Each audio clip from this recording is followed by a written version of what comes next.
Кыргыз Республикасынын президенти Жапаров Садыр Нуркожоевич. Түстөр! Оң жақта тосуға! Қарал!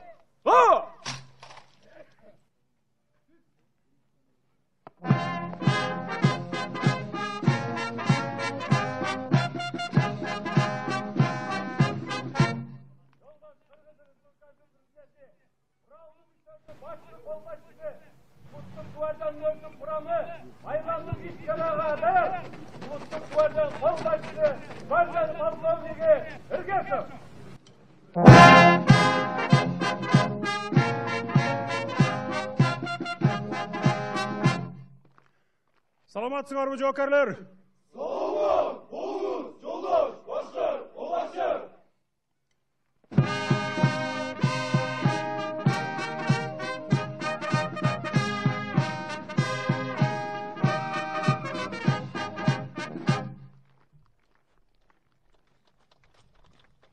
Kırgız Respublikası'nın memleketlik tuğusu götürülsün.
Söz Kırgız Respublikasынын президенти Жапаров Садыр Нуркожоевичке берилет.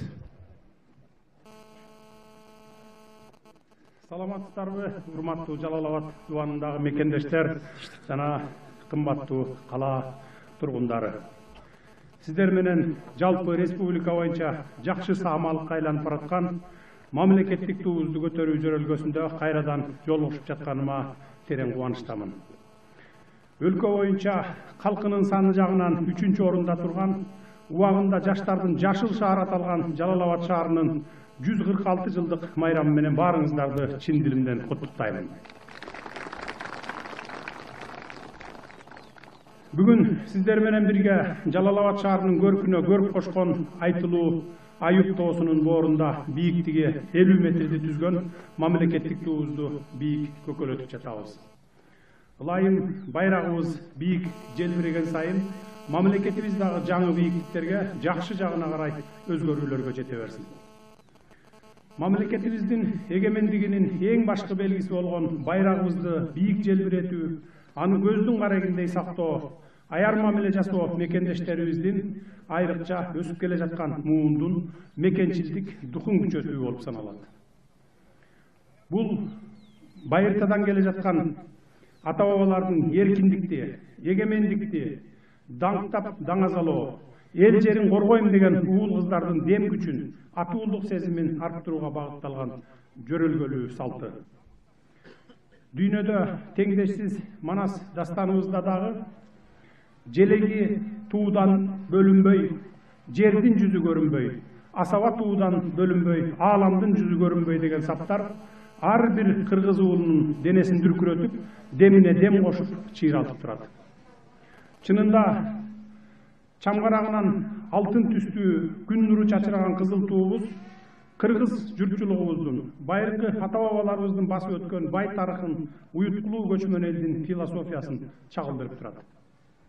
Кызыл тууларды кылкылдата көтөрүп, каруусун казык, канын азык кылып жүрүп, канчалаган кастык душмандарды жеңип, урпактардын келечегине кам көрүп, керемет Кыргызстанды мекен кылып, бизге аманат калтырган баатыр бабаларды эсибизден чыгарбашыбыз керек. Ömrün el четинде, жоо бетинде өткөргөн Курманбек баатыр, Жаныш Байыш баатырлар, Нүсүп Миңбашы жана башка баатыр бабаларыбыз бизге мурас кылып калтырган дүйнөгө таанымал Арслан бапты, касиеттүү Сафет буланды, Аркыт, Кара Алмалайдай жер соорусун, тоо койнунда өзүнчө бир кооздукту камтыган Сары Челекти, канча ооруга шыпоо болгон Айып булак сындуу керемет жерлерди барктап баалай билишибиз зарыл.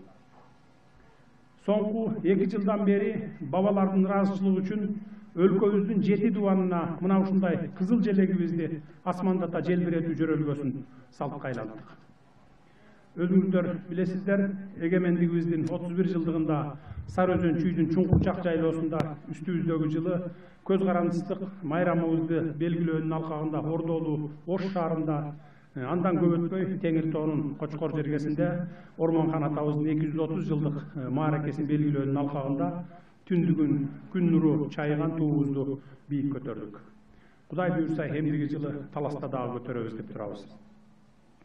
Ал эми сиздер байырлаган берекелүү Жалал Абад шаарынын 146 жылдык майрамынын алкагында да бул жакшы жөрөлгөбүз унутта калган жок.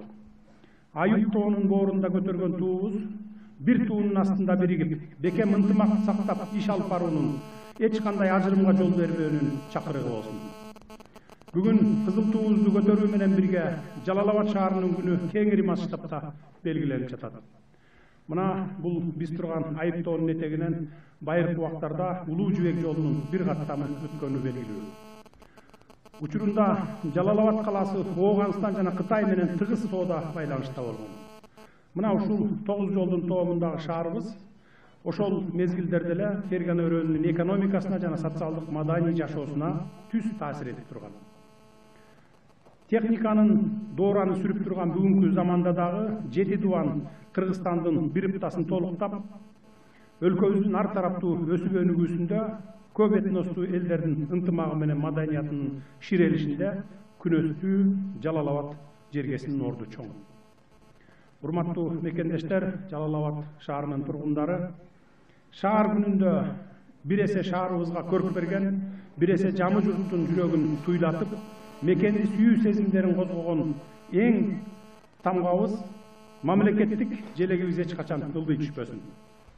Тоо койнунда өскөн кыргыз уулу Айып тоодогу кызыл туубузду көргөндө колун жүрөгүнө коюп, бабалар мурас кылган Аскар тоолуу, Айдын көлдүү ата мекенди кийинки муунга татыктуу өткөрүп берүү парызын эстеп турсун. Ар дайым бир туунун астында биригип, ата журттун алдыга арышында ар бир муштундай түйүлүп, ар бирибиз ынтымактуу бололу деп алдыга кадам таштайлы. Элибиз эсен, мекенибиз тынч болсун, асманыбыз ачык, туубуз көктө желбиреп, түндүгүбүз бийик болсун. Сиздерди Жалал Абад шаарынын күнү менен дагы бир жолу куттуктайм.